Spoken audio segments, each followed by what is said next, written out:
Apa? Karena sudah dicampur dengan ucapan lain di luar daripada ucapan akad. Nah, demikian. Pada intinya, akad pernikahan, lafaz pernikahan yaitu jelas siapa putrinya dan jelas orang yang akan menikahinya, itu saja. Ya, itu saja. Adapun menyebutkan nama apakah harus? Tidak harus. Misalnya si fulan misalnya hanya punya anak satu orang. Saya nikahkan anak saya dengan kamu. Selesai masalahnya. Ya. Karena anaknya cuma satu orang. Atau sudah jelas yang mau nikah itu siapa, sudah jelas, ya. Saya nikahkan anak saya si fulan, ataupun saya nikahkan anak saya dengan kamu, dan dia sudah jelas, bapaknya sudah tahu siapa anaknya, nggak akan mungkin tercampur begitu, maka sudah dibolehkan. Akad itu sudah sah. Jadi kalau yang katanya harus pakai maharnya, oh nggak boleh pakai dengan, misalnya aku nikahkan anak saya nikahkan anak saya yang bernama fulan dengan maharnya, oh nggak boleh pakai dengan maharnya. Nah, kalimat-kalimat seperti ini sebenarnya tidak ada. Kalau Ya. baca? Kalau baca itu yang menerima? Boleh, nggak ada masalah. Pakai teks boleh, nggak ada masalah. Yang jelas akad pernikahan itu adalah jelas siapa yang dinikahkan dan dengan siapa dinikahkan. Itu yang penting. Ya, itu yang paling penting. Mengenai mahar, kalau sudah sepakat, ya, mahar misalnya. Apa maharnya? Misalnya 3 mayem emas. Sudah jelas? Sudah nggak disebutkan di dalam akad juga nggak ada masalah. Karena sudah jelas. Seperti kita jual beli, ya. Kita jual beli, berapa harganya? Selesai misalnya 10.000. Kalaupun ada akad kan nggak disebutkan lagi karena sudah jelas berapa harganya. Itulah dasar asal daripada akad pernikahan. Jadi sebenarnya tidak rumit. Tidak rumit. Si laki-laki menyatakan saya terima, itu sudah sah. Saya juga pernah interview seorang tuan kadi. Tapi Pak, kenapa kok begini begitu? Kok susah sekali sekarang itu? Sekarang begini Pak Ali katanya. Kalau masyarakat itu kita tidak buat begitu, nanti mereka merasa kok aneh. Kok sebentar aja akad pernikahan, kok mudah sekali. Maunya mereka tuh yang sulit, yang rumit. Itu dia. Jadi seolah-olah akad itu adalah suatu hal yang sangat sakral, Padahal itu sangat mudah. Kalau kita bilang udah terima, saya terima selesai, nanti orang kan ngomong di belakang, kok terima saja sudah sah. Padahal secara hukum sudah sah. Jadi untuk menghindari omongan-omongan orang inilah, orang mau nikah terjadi hal-hal yang tidak diinginkan kan kita juga nggak suka katanya. Makanya ya kita buatlah seperti itu, sesuai dengan selera masyarakatnya, mau susah apa mau mudah begitu. Begitu. Ya, itu yang namanya akad pernikahan. Sekali lagi, kalau di Saudi Arabia, si laki-laki yang duluan ngomong, nikahkan saya dengan putrimu fulana.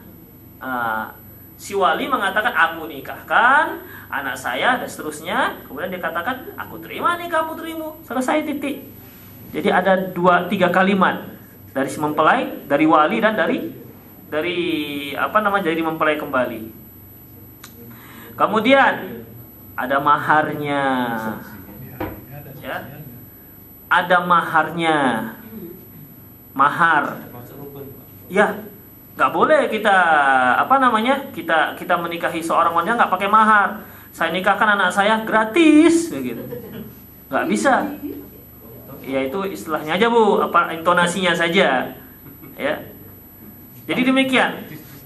Minimal sebagaimana seorang sahabat pernah waktu itu seorang wanita datang kepada Rasulullah, ya Rasulullah nikahilah saya. Rasulullah melihat di situ ada para sahabat yang lain. Rasulullah melihat wanita ini ke atas ke bawah, tapi Rasulullah nggak ada jawaban. Taulah wanita ini bahwasanya Rasulullah nggak berminat. Salah seorang sahabat berdiri, ya Rasulullah kalau anda tidak berminat dengan saya saja, nikahkan dengan saya kalau anda nggak berminat. Kemudian kata Rasulullah, kalau begitu coba kamu cari mahar. Coba kamu pulang cari mahar yang kau jadikan untuk mahar wanita ini. Dicari-cari di rumah tidak ada apa-apa. Balik dia lagi. Rasulullah, nggak ada ya Rasulullah. Udah kamu pulang lagi, coba cari walaupun dengan sebentuk cincin dari besi. Iyalah, dicari coker-coker, tengok-tengok laci, nggak ada. Datang dia lagi, Rasulullah, cincin dari besi pun nggak ada ya Rasulullah. Rasulullah diam, tidak menjawab apa-apa. Tapi tak lama kemudian dia berdiri kembali. Dia kan pakai kain sarung. Ya Rasulullah, tapi saya kayak punya kain sarung ini ya Rasulullah. Nah, kain sarungnya satu aja, nggak banyak. Yang dipakai. Kalau maharmu itu kain sarungmu, kamu berikan, kamu pakai apa? Kata Rasulullah.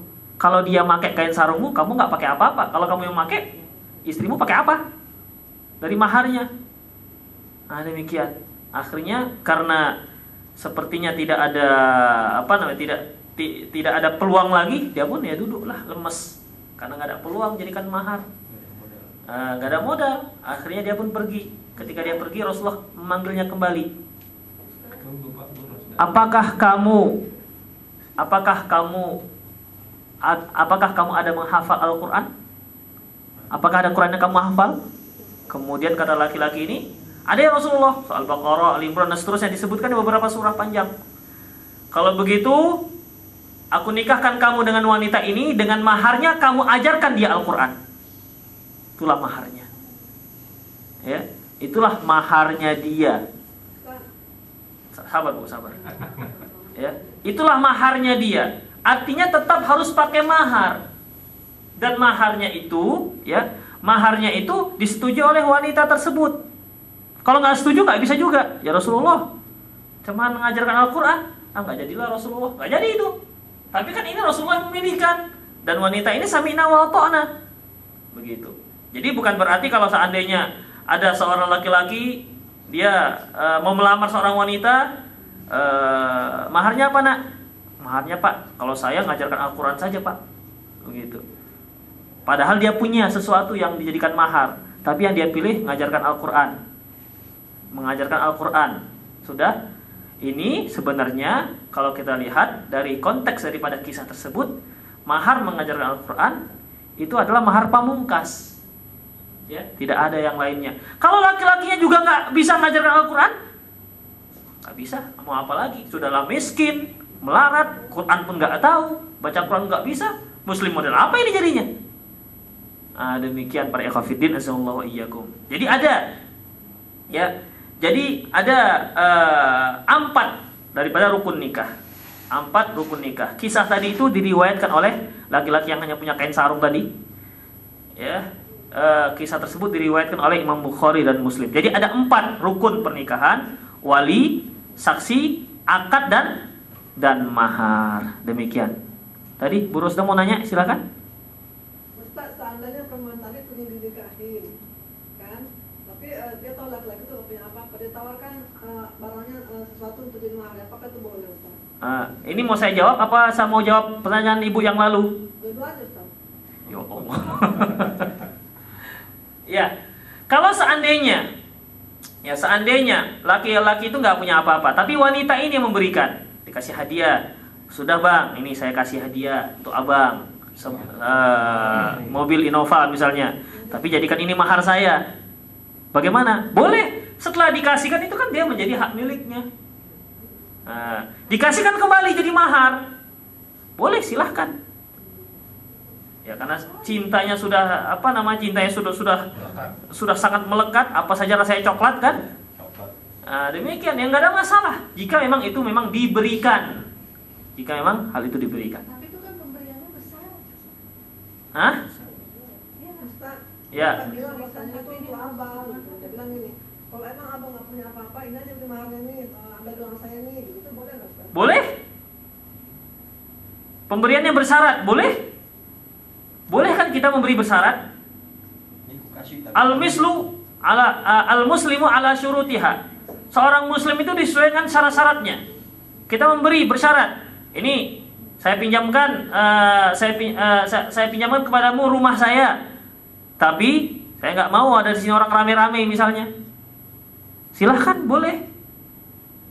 Ini saya pinjamkan mobil saya tapi hanya untuk ngaji loh. Selain ngaji nggak mau, untuk wisata saya nggak mau, nggak boleh. Silahkan. Karena masalah itu pemberian bersyarat boleh.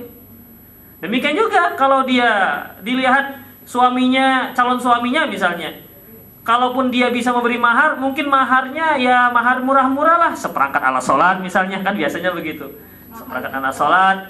Sementara dia gengsi kalau seandainya calon suaminya hanya seperangkat alat sholat, Dia yang memberi subsidi. Bang, ini aja